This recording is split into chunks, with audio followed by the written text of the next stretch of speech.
Shalom. Saudara, mari kita buka di dalam kitab Lukas. Lukas pasal 2 ayat 41 sampai dengan 52. Yesus pada umur 12 tahun dalam bait Allah. Tiap-tiap tahun orang tua Yesus pergi ke Yerusalem pada hari raya Paskah. Ketika Yesus telah berumur 12 tahun, pergilah mereka ke Yerusalem seperti yang lazim pada hari raya itu.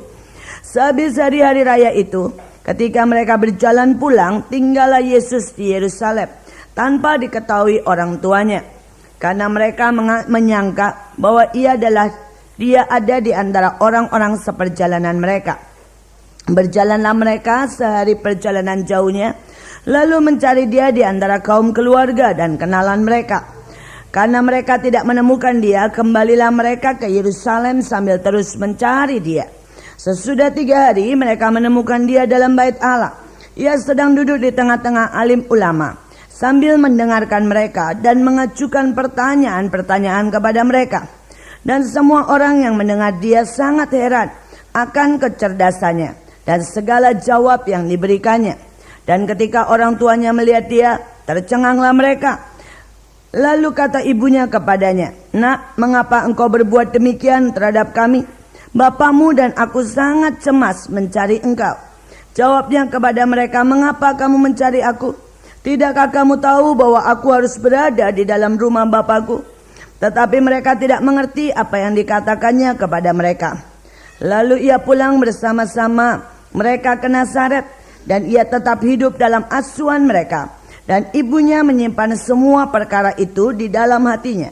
Dan Yesus makin bertambah besar dan bertambah hikmatnya dan besarnya, dan makin dikasihi oleh Allah dan manusia. Sampai di situ firman Tuhan. Saudara, kita lihat di dalam ayat yang ke-44. Karena mereka menyangka bahwa ia ada di antara orang-orang seperjalanan mereka, berjalanlah mereka sehari perjalanan jauhnya, lalu mencari dia antara kaum keluarga dan kenalan mereka. Saudara, menyangka adalah sesuatu yang sangat berbahaya, saudara. Karena itu adalah sesuatu yang tidak benar, hanya persepsi, hanya yang kita pikir, saudara. Ya, dalam hidup ini ada banyak orang, saudara, terjebak dalam kata menyangka. Ya, pada saat itu yang namanya, saudara, pertama kali Yesus ke Yerusalem, dan di usia 12 tahun, anak itu masih boleh memilih ikut ibu atau ikut bapak. Saudara, dan saat itu ruang antara kaum wanita dengan ruang antara kaum pria itu berbeda. Jadi, saudara, Yesus orang tidak tahu jelas di mana. Ayahnya berpikir pasti ikut ibunya. Ibunya berpikir pasti ikut ayahnya. Karena itulah mereka pulang dengan santai dan mereka tidak tahu bahwa anaknya ketinggalan. Saudara, dalam hidup ini seperti itu. Kadang-kadang, saudara, ya, kita menyangka Yesus masih dekat kita. Padahal Yesus sudah jauh. Kita menyangka, saudara, kita masih baik-baik saja. Padahal kita kehilangan visi misi yang Tuhan mau. Ada banyak orang yang tidak tahu bahwa Yesus tertinggal atau Yesus pergi jauh dalam hidupnya. Mereka tidak searah dengan Yesus. Mereka tidak ada di tempat di mana Yesus berada. Karena apa, saudara? Mereka menyangka bahwa semuanya masih oke. Dan itu, saudara, banyak sekali kejadian. Beberapa waktu yang lalu saya membaca sebuah buku. Saudara, buku ini bercerita tentang seorang hamba Tuhan yang melayani, saudara, ya, begitu banyak, saudara, keluarga-keluarga yang pecah. Melayani begitu banyak keluarga, ya, dan orang-orang yang terikat dengan homo, lesbi, tapi juga terutama terhadap buku-buku, ya, atau film-film porno. Dan saudara, selama ini dia berjalan dengan kuasa. Dia tengking, dia usir, saudara. Dan dia selalu berkata sama orang-orang itu, "Buang semua buku-buku itu, buang, bakar." Dan orang-orang itu berkata, "Pak, Bapak enggak tahu sih bagusnya buku itu. Bapak enggak tahu beberapa edition itu mahal sekali. Dan itu, wah, pokoknya keren banget." Ya. Saudara, dia bilang, kalian itu menyintai sampah. Itu kotor. Dia menyangka dia itu begitu kuat. Dan dia tidak pernah mengerti tentang kata anugerah. Kadang-kadang perlindungan Allah. Kadang-kadang, saudara, ya, Tuhan itu buat kita tidak begitu diprotek, tidak pernah bersentuhan dengan itu. Karena itu begitu berbahaya. seperti virus kecil yang bisa masuk. Kita ini badannya gede, virus itu tidak bisa kelihatan dengan mata. Tapi begitu masuk kita bisa demam, kita bisa panas tinggi, kita bisa kehilangan otak kita, lumpuh dan sebagainya. Nah saudara, karena terus ditantangin, dibilang, Bapak tidak tahu sih bagus. Saudara, tiba-tiba mulai timbul keinginan. Itu seperti virus kecil. Mulai dengan ingin dan dia menyangka semuanya baik aja. Saudara, dan kemudian pada waktu dia pulang lewat pom bensin, ya, dia bilang, saya pengen tahu buku-buku itu gambarnya kayak apa sih. Dia beli satu. Karena ini di Amerika kan biasa ya, di pom-pom bensin semuanya ada. Dia beli satu, dia lihat di mobil. Dan begitu dia lihat di mobil, iblis masuk saat itu. Saudara, dan dia begitu menyintai. Saudara, dia jatuh di situ. Sejak hari itu dia tidak pernah bisa lepas. Dia terus, saudara, mengoleksi buku-buku itu. Saat itu dia mulai tidak bisa melayani pelepasan. Setiap kali mau menengking, iblisnya bilang, kamu juga suka. Dakwaan itu menekan dia begitu rupa. Dan kemudian keluarganya mulai melihat sikapnya yang aneh. Pelayanannya mulai mundur. Dan singkat cerita, 6 tahun dia terikat kepada film-film, kepada buku-buku, dan kepada masturbasi.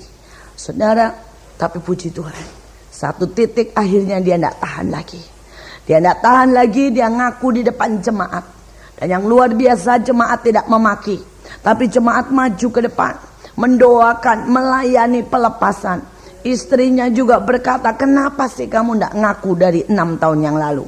Kenapa kamu biarkan buang waktu begitu banyak 6 tahun? Hanya untuk menutupi. Dan akhirnya dia dilepaskan dan begitu luar biasa. Tuhan pulihkan dia. Saudara, ini contoh dari menyangka. Setiap kali kita menyangka, saudara ya, kita bisa kehilangan banyak hal. Saudara, dan suami istri bisa ribut besar juga karena menyangka. Ya, istrinya menyangka. Ini ada iklan di mana? Di TV, saudara. Kalau saudara lihat teh, ya, hari ulang tahun perkawinan, suaminya bilang, ketemu di tempat favorit kita ya yang. Ya. Kemudian saudara, istrinya pergi ke restoran, suaminya pergi ke kamar, saudara ya. Kamarnya saudara dikasihin bunga dan semerbak harumnya. Istrinya nunggu berjam-jam di restoran. Akhirnya saudara pulang cembetut dua-duanya, diem-dieman. Tapi bagus sih iklannya. Dia bilang, kenapa mesti diem? Kenapa mesti ya saling tidak enak? Mari kita bicara. Terus bikin teh ceritanya. Begitu bikin teh, saudara ya, si istri ngomong, saya nunggu loh berjam-jam di restoran. Suaminya bilang, saya nunggu loh berjam-jam ya di kamar. Rupanya tempat favoritnya berbeda. Yang istri tempat favoritnya di restoran, yang suami tempat favoritnya di ranjang, saudara. Dan mereka menyangka, saudara ya, pasangannya sama. Dan itu selalu menimbulkan begitu banyak kehancuran.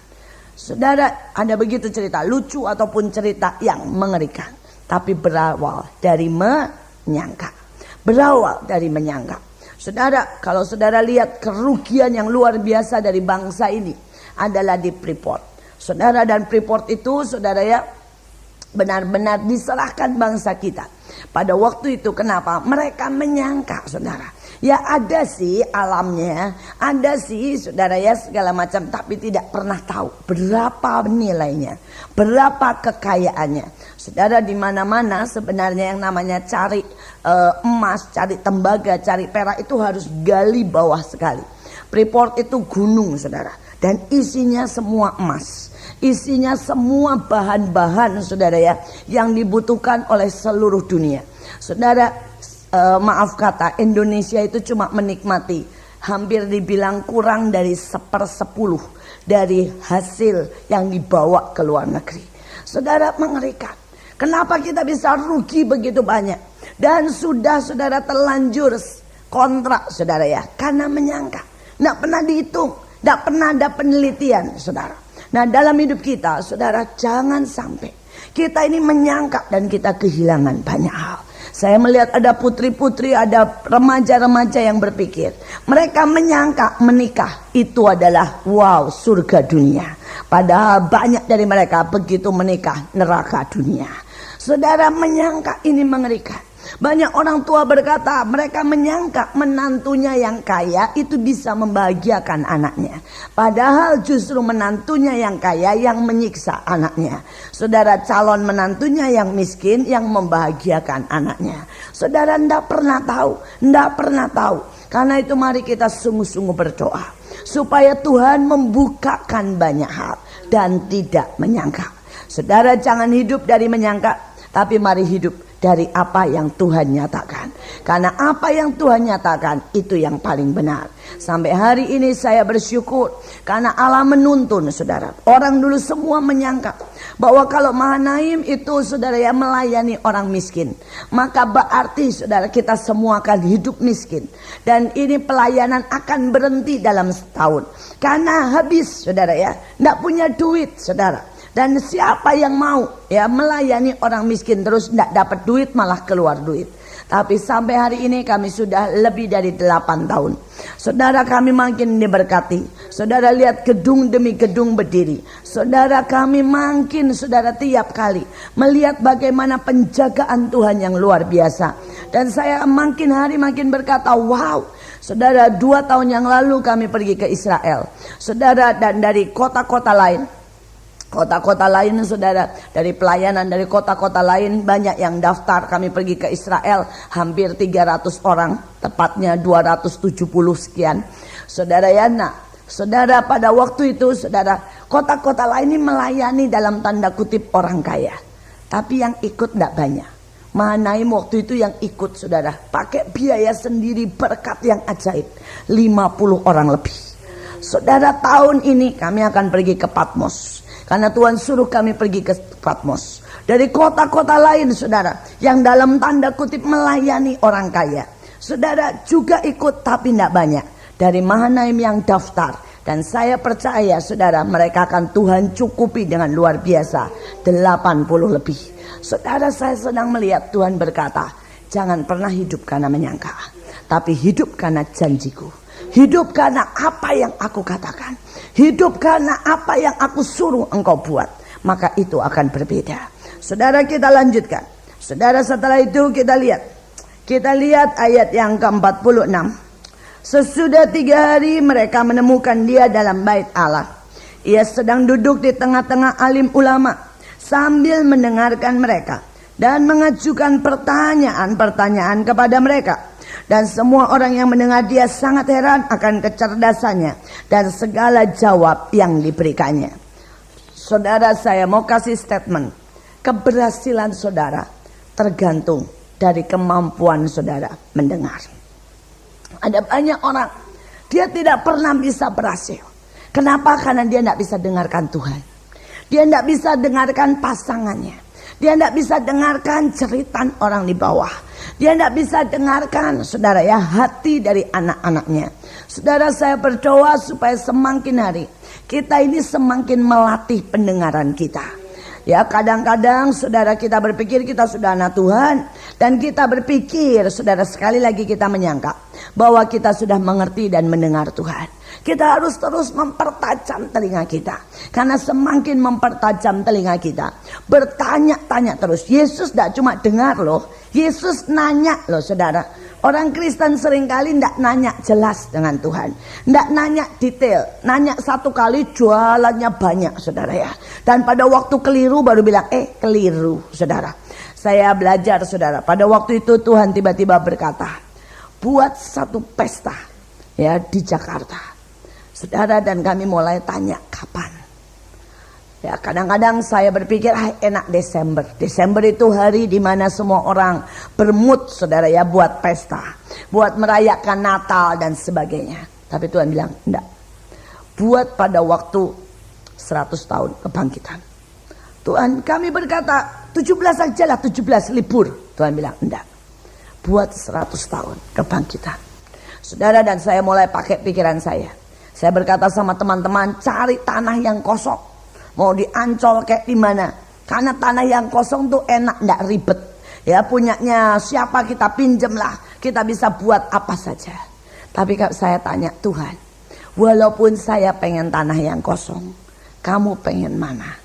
Saudara, dan banyak orang, lebih dari 3, mimpi Monas. Saya bilang Monas Bu, Monas tempatnya. Yang luar biasa, saya pergi ke kota-kota lain. Orang bilang sama saya, Bu, saya mimpi. Saya mimpi Ibu berdiri di Monas. Dan begitu banyak Kedat dan Nebayot. Tapi mereka lihat Tuhan dan mengalami jamahan Tuhan. Saya berkata, aduh Tuhan, saya tidak bisa lari. Saya pergi ke Cirebon. Dia bilang, Bu, saya mimpi. Di mimpi itu ada tulisan kata-kata. Ya, Indonesia, Monas, Mahanaim. Apa artinya? Aduh, saya lemes saudara. Saya tahu ya Tuhan sedang mau bawa saya dan paksa giring saya. Saudara, saya berkata, Tuhan ngurus Monas, izinnya aja ribetnya minta ampun. Saya bagaimana saya bisa? Saudara, dan saya waktu itu berkata, ya sudahlah kami buat surat asal-asalan. Kalau diterima, ini memang rencana licik saya dikit. Saya berkata kalau ditolak ya sudah tahu bebas tugas. Tapi kalau diterima itu berarti dari Tuhan. Yang ajaib saudara, ada orang dalam yang Tuhan kasih pesan untuk bantu kami. Dia ketik ulang surat kami saudara ya. Dia aturin semuanya saudara. Dan saudara, saya tinggal tanda tangan saudara ya. Dan akhirnya dicap wali kota, dikasih. Tapi iblis tetap tidak suka. Sudah dikasih nih, sudah dapat kita izin pakai. Saudara, di hari yang sama begitu kami selesai dapat izin, semua orang masukin mau buat acara di Monas. Saudara, kami mau buat api karena Tuhan bilang bawa yang namanya obor-obor, lambang bahwa api Tuhan bukan api asing, tapi api Tuhan yang akan menyala atas negeri ini. Saudara, dari kelompok lain buat 1000 lampion. Saudara ya, saya berkata wow.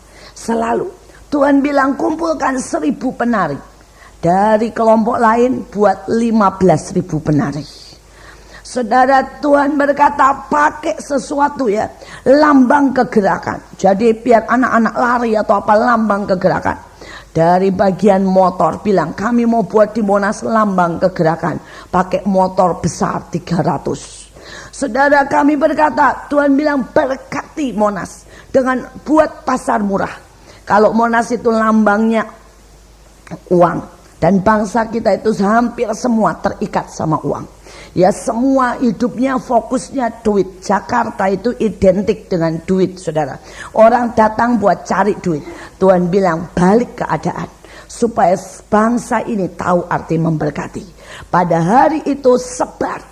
Ya, beli buat pasar murah. Kamu rugi enggak apa-apa, buat pengobatan gratis. Supaya bangsa ini punya spirit yang berbeda. Tidak mengambil tapi membagi. Tidak merebut tapi menyerahkan. Supaya bangsa ini punya spirit melayani. Punya spirit saling mengasihi.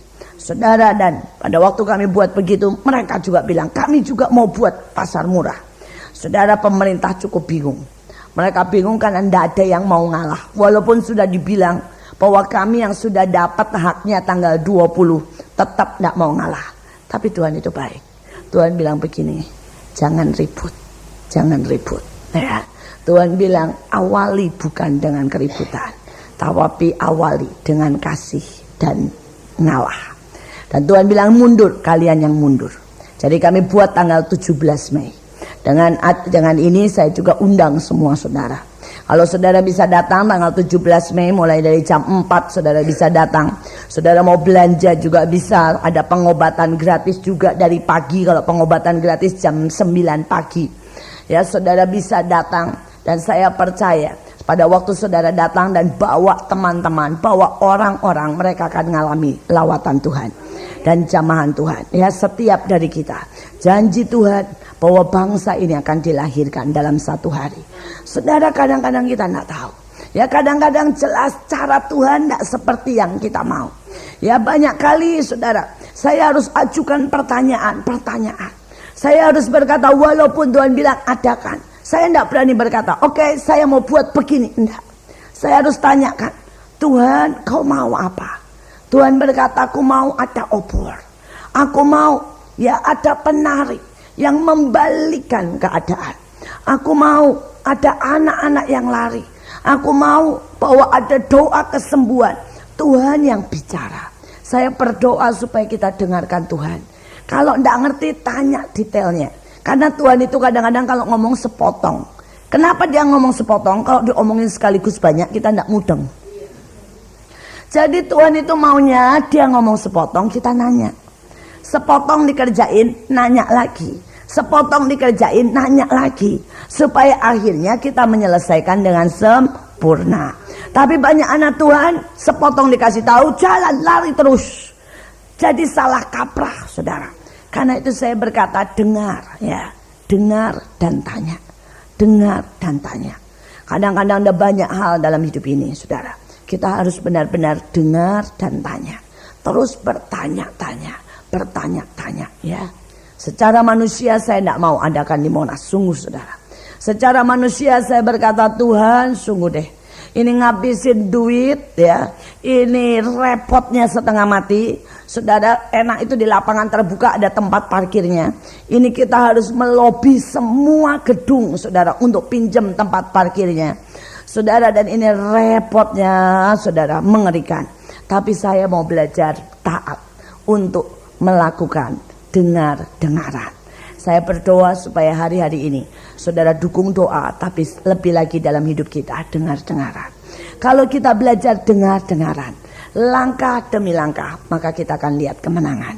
Maka kita akan lihat yang namanya keberhasilan. Ayat 46 Yesus mendengarkan. Ya, Yesus bicara, mendengarkan, tanya. Tapi ayat 47 dia sudah memberi jawab, betul saudara? Dan semua orang kagum dengan hikmatnya. Semua orang kagum dengan kecerdasannya. Saudara, hikmat dan kecerdasan yang dari Tuhan akan di atas rata-rata. Amin.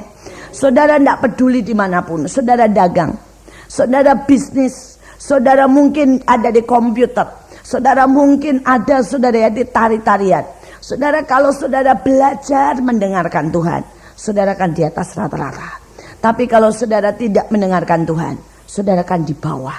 Karena kekuatan kita ini tidak seberapa. Saudara, saya baru pulang dari Jogja. Dan ada beberapa yang saya belajar. Saya berkata, Tuhan, kenapa ya anak-anak Tuhan itu tidak bisa memberikan seperti anak-anak dunia. Memberikan kepada penguasa-penguasa.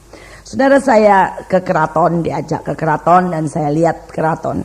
Saudara, salah satunya saya ngobrol banyak, saya dengerin banyak. Saudara ya, walaupun saya tidak mau masuk ke dalam-dalam karena mesti pakai kain dan sebagainya, tapi ada beberapa yang pakai syarat, saya tidak mau. Tapi saya dengerin banyak, saudara. Dan ada salah satu yang banyak sih yang mengusik hati saya, tapi terutama ada satu soal penyembahan. Saudara, mereka ini saudara yang namanya putri-putrinya dan beberapa orang yang menguasai musik. Itu harus latihan setiap hari itu 2 jam. Baik nari maupun pakai gamelan dan sebagainya. Saudara, dan itu setiap hari mereka latihan 2 jam. Nanti setiap seminggu itu 2 kali. Kalau tidak salah Selasa, terus kemudian juga Kemis ya, atau hari-hari lain, hari-hari yang bersejarah. Itu mereka dipilih. Ya, baik yang main gamelan dan sebagainya dipilih. Yang putrinya dipilih 9, saudara. Dipilih 9 itu yang terbaik. Dan mereka didandani yang secantik mungkin. Padahal belum tentu ada orang yang lihat. Padahal belum tentu ada yang datang. Tidak peduli, saudara. Dan padahal hari itu mungkin tidak ada apa-apa, hari biasa. Tidak masalah. Dan mereka akan mulai nari di jam yang ditentukan. Dan untuk mereka nari, jamnya jam berapa, itu mereka nanya, saudara. Mereka tidak asal nari. Penarinya siapa aja, nanya. Nanya, saudara. Ya, nanya sama cara mereka, aliran mereka. Nanya. Dan mereka akan ditentukan siapa. Yang main musik siapa, ditentukan. Yang tidak siap, istilah mereka, tidak boleh. Yang tidak kudus, tidak boleh. Yang mens, nggak boleh, saudara. Ya harus begitunya. Dan mereka harus dandan begitu cantik dan sempurnanya. Bukan buat dilihat orang. Kemudian mereka mulai nari. Narinya bisa sejam, 2 jam. Tidak tahu. Saudara tanya sampai bagaimana? Sampai ini semua orang di situ akan tahu. Akan ada angin datang. Itu sampai hari ini loh saudara. Bahwa penguasa mereka itu akan datang.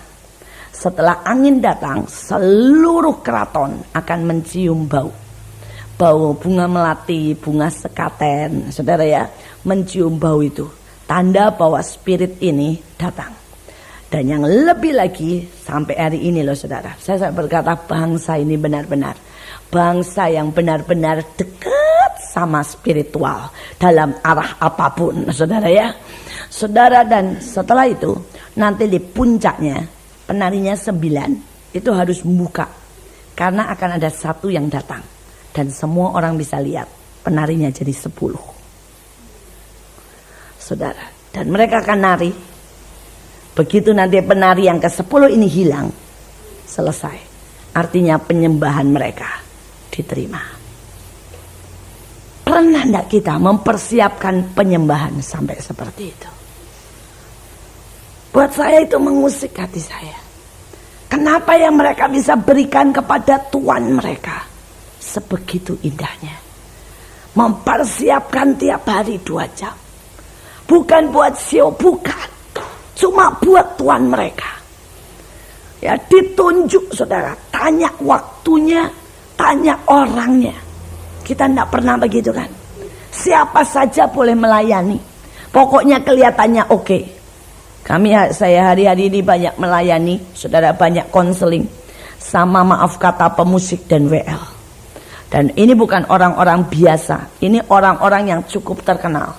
Dan mereka ini orang-orang yang jatuh dalam perzinahan, jatuh saudara dalam lesbi atau homo, jatuh dalam video-video porno saudara. Dan mereka tetap melayani. Dan tidak ada satupun pendeta yang tahu kalau mereka seperti itu. Saudara, mungkin karena besar anugerahnya. Saudara ya. Ya saudara, buat mereka asal mereka nyanyinya bagus, pemain musik bagus, suaranya bagus. Saudara, semua orang berkata oke. Dan saya melayani mereka, saya bersyukur. Satu sisi saya bersyukur bahwa Allah sedang memulihkan hati mereka kepada Tuhan. Tapi satu sisi hati saya berkata, kenapa ya bangsa ini, orang-orang dari aliran lain bisa begitu memberikan yang terbaik. Dia bilang tidak mungkin kami keliru. Karena kalau kami sampai keliru, ya, itu yang nari akan langsung jatuh atau kerasukan. Nah, bilang kalau dia tidak siap, tidak puasa, tidak tirakat katanya ya, tidak melakukan doa, dia tidak siap. Begitu itu dia akan jatuh.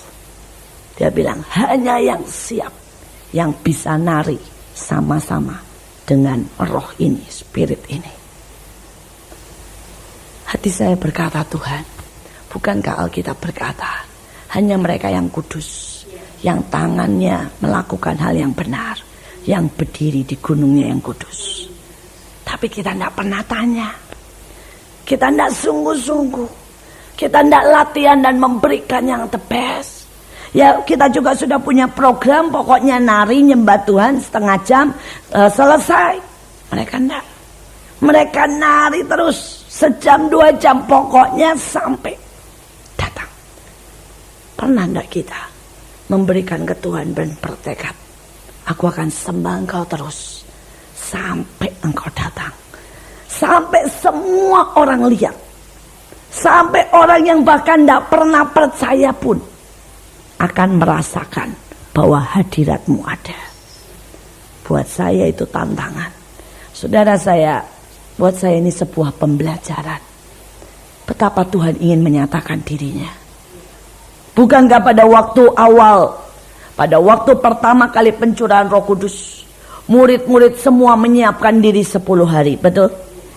Dan pada waktu itu semua dengar angin, betul kan?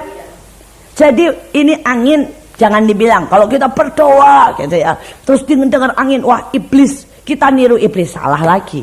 Itu angin mereka niru pada waktu Roh Kudus pertama. Betul? Saudara ingat, ini nih kitab kehidupan, sumber dari segalanya. Tapi sekarang jarang kan kita menyembah dengar angin. Mereka sampai hari ini loh. Saya sampai kaget. Saya bilang sampai hari ini Pak. Sampai hari ini Bu. Kami tidak akan berhenti nyembah kalau angin itu belum datang. Bukankah Alkitab berkata Yesus itu mawar Syaron. Dan dia akan tercium bau harum. Dan Paulus berkata, kami ini membawa harum bau kemenangan. Ada bau kehidupan. Dan apakah kita pernah menyembah sampai dia datang? Sampai bau itu tercium semua orang. Apa kita pernah menyembah? Dan pada waktu pencurahan pertama, api semua orang lihat. Yang tidak cuma rasul-rasul yang lihat loh. Semua lihat. Dan pada waktu mereka mulai, saudara, berbahasa roh, semua orang ngerti dalam bahasa mereka masing-masing. Betul? Jadi zaman itu, lawatan itu didatangkan oleh sekelompok orang. Tetapi membawa efek kepada seluruh masyarakat. Bahkan orang belum percaya. Betul? Kalau itu penyembahan yang benar, harus punya efek buat orang lain. Penyembahan yang benar tidak hanya berhenti, saudara ya, di kita. Penyembahan yang benar membuat orang yang belum percaya dijamah, disembuhkan, dibebaskan, dan dimenangkan. Saudara, pada waktu saya dengar, saya berkata, God, kembalikan kami untuk mendengarkan Engkau lebih lagi, untuk bertanya dengan Engkau lebih lagi, supaya orang bisa melihat ada hikmat, ada yang luar biasa. Saya berdoa setiap kita, ya, kekristenan sekali lagi bukan hanya berkata begini, ya saya anak Tuhan, tapi di kantor semua orang lihat kita jelek, kita bodoh, kita nggak bisa apa-apa, kita bilang ya puji Tuhan. Enggak, saudara. Kekristenan harus membuat orang berkata ada hikmat yang ajaib dalam hidupmu. Ada kekuatan yang ajaib dalam hidupmu. Ada mujizat, ada kasih yang terpancar. Ya, ada sesuatu. Orang berkata engkau di atas rata-rata. Engkau mengalirkan kehidupan. Amin, saudara. Saya berdoa itu terjadi. Itu terjadi. Saya percaya kita semua akan dibawa naik dan tidak turun. Tapi biar kita mulai dengarkan Tuhan dan bertanya-tanya. Saudara, kita lanjutkan. Ya, kita lanjutkan dari ayat-ayat itu. Kemudian kita lihat ayat 49. Jawabnya kepada mereka, mengapa kamu mencari aku? Tidakkah kamu tahu bahwa aku harus berada dalam rumah Bapakku? Tetapi mereka tidak mengerti apa yang dikatakan kepadanya. Lalu ia pulang bersama-sama mereka ke Nazaret. Dan ia tetap hidup dalam asuhan mereka. Dan ibunya menyimpan semua perkara itu dalam hatinya. Saudara, semakin kita tinggi, semakin kita tidak akan bisa dimengerti. Tapi semakin kita harus mengerti orang lain. Yesus waktu itu umur 12 tahun. Orang tuanya sudah dewasa. Tapi orang tuanya sama sekali tidak mengerti bahwa Yesus harus ada di rumah Bapaknya. Saudara, dalam hidup ini kadang-kadang mungkin saudara harus berkorban. Orang dunia atau orang sekitarmu akan berkata, ngapain berkorban? Ya, gereja itu UUD, ujung-ujungnya duit. Ya, padahal berkorban itu membuka jalan untuk sebuah berkat, untuk sebuah lawatan, untuk sebuah keajaiban. Orang mungkin tidak ngerti. Tapi sekali lagi saya berkata, jangan marah kalau orang tidak mengerti. Yesus tidak marah karena dia tahu semakin kita tinggi, semakin kita harus mengerti orang. Tapi kita akan susah dimengerti. Kalau kita masih dikit-dikit marah, mintanya dimengerti, namanya anak-anak. Ya, bayi itu saudara ya, nangis orang tuanya yang ngerti. Oh, lapar. Nangis orang tuanya yang ngerti. Oh, mau susu. Tapi semakin besar, kita yang harus semakin mengerti orang lain. Saudara, ada banyak hal yang kita harus lakukan. dan orang lain tidak lakukan. Yesus harus ada di bait Allah, tapi orang tuanya tidak harus, saudara, karena berbeda. Seringkali banyak dari orang Kristen menuntut orang lain. Kalau saya harus doa, suami harus doa, anak harus doa. Doanya mungkin iya, tapi jenisnya beda. Saya bersyukur saya punya ayah yang ajaib. Saudara, ayah saya itu baca Alkitab sehari 20 pasal. Tapi tidak pernah nuntut kami. Saudara, sampai hari ini saya tidak pernah baca 20 pasal setiap hari. Dan ayah saya sampai hari ini di usia 70 lebih baca Alkitab 20 pasal. Tak pernah nuntut. Dia mengerti kalau saya sibuk. Saudara, setiap kali saudara ya dia bangun jam 4 pagi. Dan dia mulai doa baca Alkitab itu dari jam 4 pagi. Tapi dia tidak pernah nuntut. Dan tidak pernah berkata, kamu ya anak-anak harus juga baca Alkitab. Tidak. Harus juga bangun pagi jam 4. Tidak. Saudara, dia punya pengertian. Seringkali kalau sudah capek, dia bilang, ya kalian pasti capek ya. Jadi kalian mungkin bangunnya nanti jam 5, dia yang bangunin. Ya, dia bilang, ayo bangun, kita doa, saudara ya. Dia yang bangunin. Dia mengerti, tapi dia tidak menuntut, dia mengerti. Ada banyak yang dia harus buat, yang orang tidak ngerti. Orang berkata, ngapain baca Alkitab 20 pasal? Ngapain berdoa 5 jam? Ya, saudara, pada waktu itu Tuhan suruh dia berdoa di Sabang. Orang berkata, ngapain? Saudara, bahkan anaknya tidak ada yang sempat nemenin dia. Dia mesti pergi, saudara ya, ke Aceh. Dari Aceh mesti naik mobil.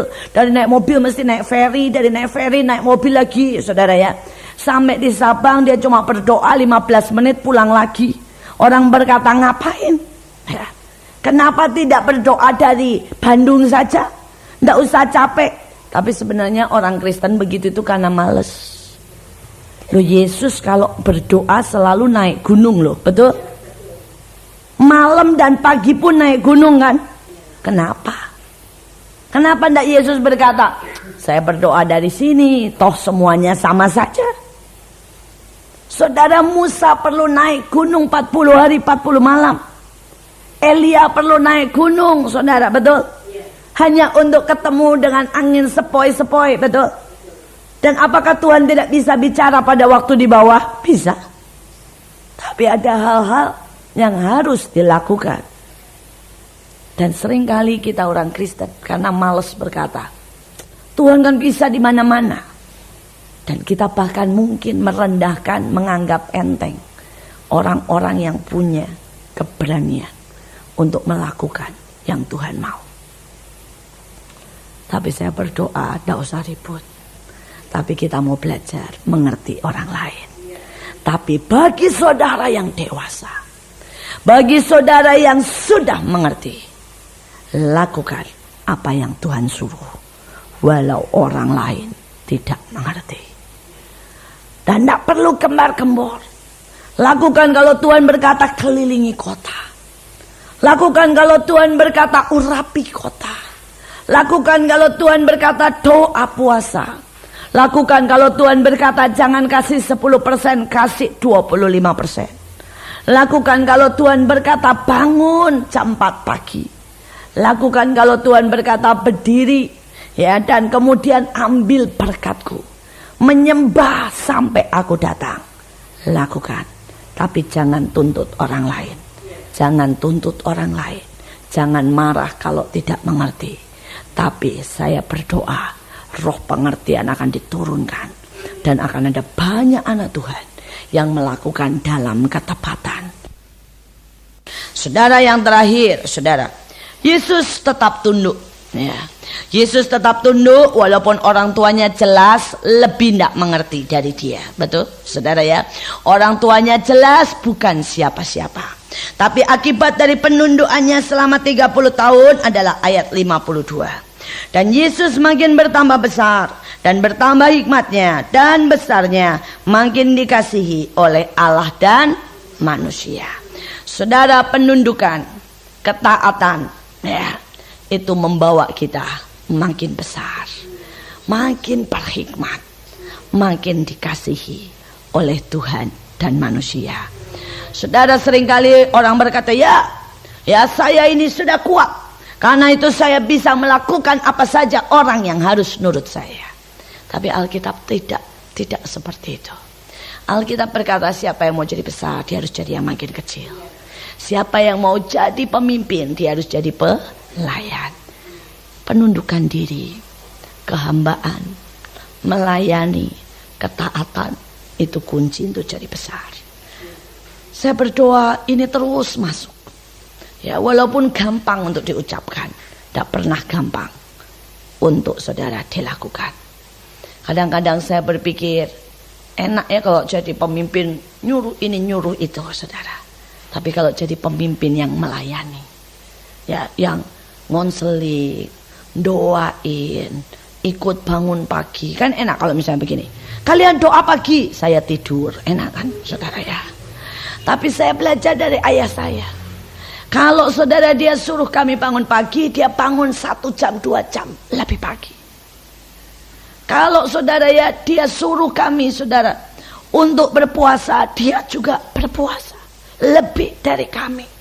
Kalau dia suruh kami baca Alkitab, dia kasih teladan, dia baca Alkitab lebih banyak dari kami. Supaya kalau sampai ada yang tidak baca Alkitab, toh dia mengcovernya. Saudara, itu pekerjaan seorang hamba. Saya berdoa kita makin hari makin mengerti penguasaan diri. Suami-suami menguasai dirinya dan melayani dengan kasih terhadap istri. Istri-istri menguasai diri, melayani suami dan anak-anak. Seandainya itu terjadi dalam keluarga, dalam perusahaan, akan ada yang ajaib. Akan ada yang ajaib. Saya ketemu dengan seorang bos, ya, seorang bos pintar, ajaib sekali. Tuhan berkati dia. Ya, tapi setiap hari Minggu, saudara, dia pakai baju biasa. Dia berkata, saya yang mau jemput hamba Tuhan. Dan dia jemput hamba Tuhan, ya, lebih pagi dari hamba Tuhannya. Bukain pintunya.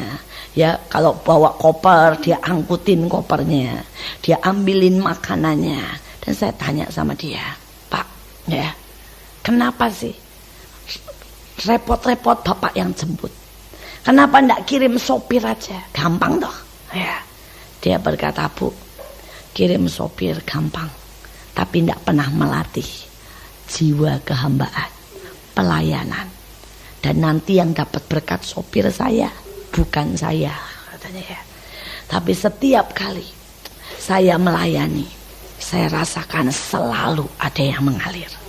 Dia berkata, karena yang di bawah tuh enak, Bu, dapat terus dari atas. Loh, kalau aliran air itu kan selalu dari atas ke bawah, betul kan? Nggak ada dari bawah ke atas kan, kecuali air mancur, saudara ya. Dia berkata itu ngalir. Kadang-kadang saya nggak ngapa-ngapain loh, Bu. Saya cuma temenin makan, ambilin makan. Tiba-tiba semua karunianya dia nempel ke saya. Hikmatnya nempel, ya, pengetahuannya nempel. Nggak didoain, nggak usah ngapa-ngapain. Dia bilang, makin hari saya makin ngerti. Melayani adalah cara paling baik untuk membawa transfer yang ilahi. Pemberontakan, kemarahan, itu adalah cara yang paling baik untuk mentransfer semua yang negatif. Gampang, saudara. Saudara benci misalnya dengan orang itu ya, atau saudara benci dengan ayah saudara, lihat aja dalam waktu singkat apa yang saudara benci akan nempel di saudara, dan saudara akan melakukan persis sama dengan ayahmu. Itu sudah terbukti. Anak-anak yang luka dan marah karena perceraian, dalam pernikahan dia pasti bercerai. Saudara, itu sudah terbukti. Istri-istri yang tidak bisa mengampuni suaminya, dan pada waktu suaminya berzina, dalam waktu singkat atau panjang, dialah yang lebih parah berzina. Saudara, itu sudah terbukti. Kenapa? Karena itu memang cara iblis mentransferkan. Cara iblis mentransferkan adalah dengan pemberontakan dan dengan kemarahan. Tapi cara Tuhan mentransferkan adalah dengan penundukan dan ketaatan, dengan menghambakan. Saul, ya, begitu pemarah dan dikuasai roh jahat. Daud melayani, tidak pernah kena roh jahatnya kan? Tidak pernah tuh? Tidak pernah. Karena tidak bisa melayani seseorang itu tidak pernah bisa mentransferkan yang negatif. Penundukan diri, pengampunan itu membuat benteng begitu rupa. Kata tunduk itu dalam bahasa aslinya juga ada istilahnya cover. Jadi begitu saudara tunduk melayani itu otomatis timbul cover dalam hidupmu. Samuel dia melayani Eli yang koruptor.